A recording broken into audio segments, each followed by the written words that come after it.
Scorpio, hi, welcome to Mr. Clean PH. At titinang natin kung what's coming to you in the next 24 hours from the time na mapanood nyo yung reading na to. Dahil ito ay isang timeless reading, anytime na mapanood nyo to, as long as makaka-resonate kayo, this reading is for you. If you are interested in private readings, meron tayong link sa description at sa pinned comment. Pakicheck nyo lang information kung paano mag-book for a private reading. And please subscribe to our channel to show your support. Like, share this video, at comment na rin kayo kung kayo ay naka-resonate. Okay, Scorpio. Let's see, next 24 hours for Scorpio.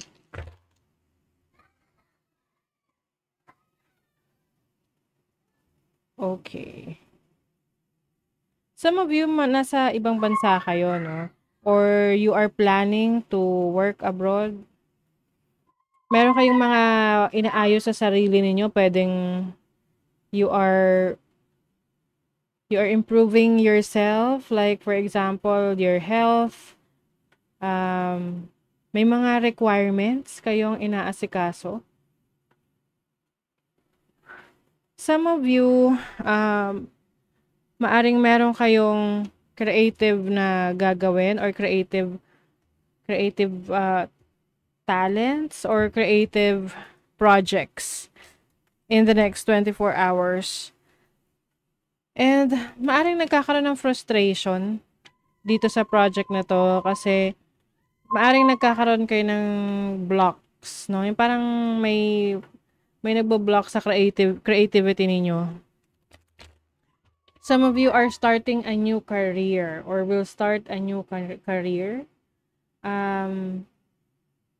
Pwedeng career to sa ibang bansa eh. Oo. Or yun yung nagiging plano nyo ngayon. It's either nasa process kayo ngayon ng pag-asikaso, no, ng inyong requirements para sa pagtatrabaho nyo sa ibang bansa. Or nasa ibang bansa na kayo and you are still discovering other opportunities sa trabaho nyo or career nyo doon.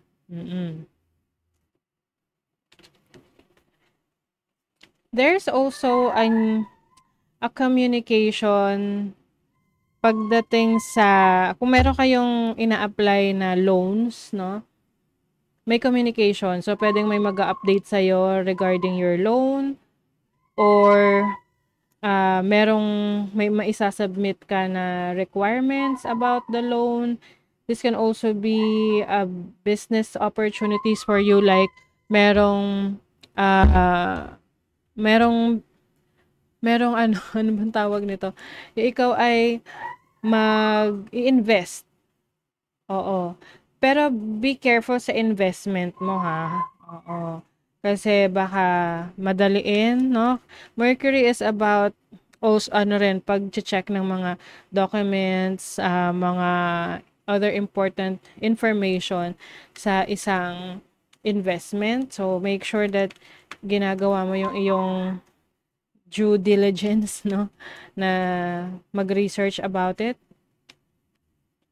Meron din ritong harvest time, no? You may be you will receive yung resulta ng pinaghirapan mo. Pwedeng meron ka naging project in the past, tapos mababayaran ka na doon, masisettle na yung payment na yan sa'yo. Or meron kang pinautang, tapos magbabayad na sa'yo in the next 24 hours. And also, kung meron kang pinasok na investment, makikita mo na rin yung resulta nun. Like, ma-realize mo na, kumita ka pala. Oo. Pwede kasing itong investment na to is, yung financial lang. Hindi talaga siya business na nagtayo ka ng business na niraran mo. It's like you are investing your money para mag-grow.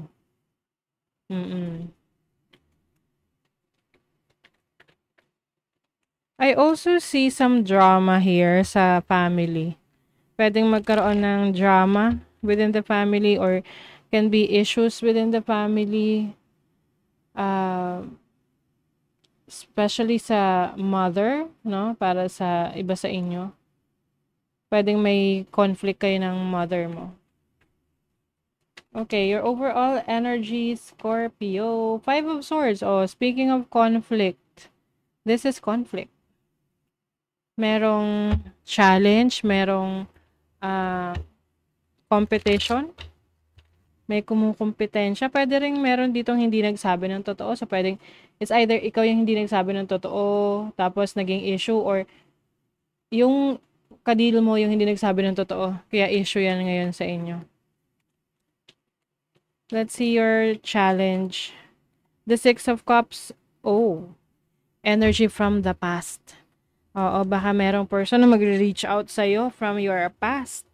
Na pwedeng maging reason, no? Kung ikaw ay in a relationship na, pwedeng maging issue yan with your current person. Or yung iba naman sa inyo, pwedeng hindi kayo makamove on from your person from the past. Still, ginugulo pa rin kayo sa isip. Parang multo. Minumulto. Minumulto ka ng past. Okay, let's see. And also, yung iba, ha, um, meron kayong gustong balikan na career, business, trabaho, na hindi nyo pa ma-let go. Oo, yung tipong gusto nyo subukan, gusto nyo bigyan ng chance. Na baka okay pa yon. Let's see your opportunity. Oh, the Tower. You have the opportunity to release anything that is no longer serving you. Like to let go. Oo. Yung iba literal, no, na pwedeng magpapaayos kayo ng bahay ninyo. May sisirain or may gigibain sa bahay para rebuild uli ng mas maganda. Pwedeng renovation. Your blessing is the Hierophant. The blessing here is a position. Merong posisyon. Pwedeng iba sa inyo merong po-promote sa trabaho. Oo. Yung iba naman, pwedeng ang opportunity for you is pagiging teacher,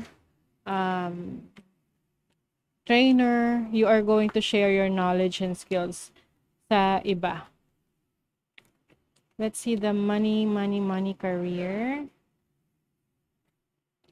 Faith. This situation needs your full trust. There is a divine reason behind this experience. So, pagdating sa finances mo, career, business, yung mga goals mo, yung mga plano mo for your career, you just have to have faith. Magtiwala ka na everything will be all right at magiging aligned ka towards your destiny, your purpose. Okay? Sa relationship, friendship, so yung iba, maaring meron kayong mga ganap with your friends or you will socialize more, go out, have fun, meet new friends around this time, okay, in the next 24 hours. So that is your reading, Scorpio. Thank you so much. See you again.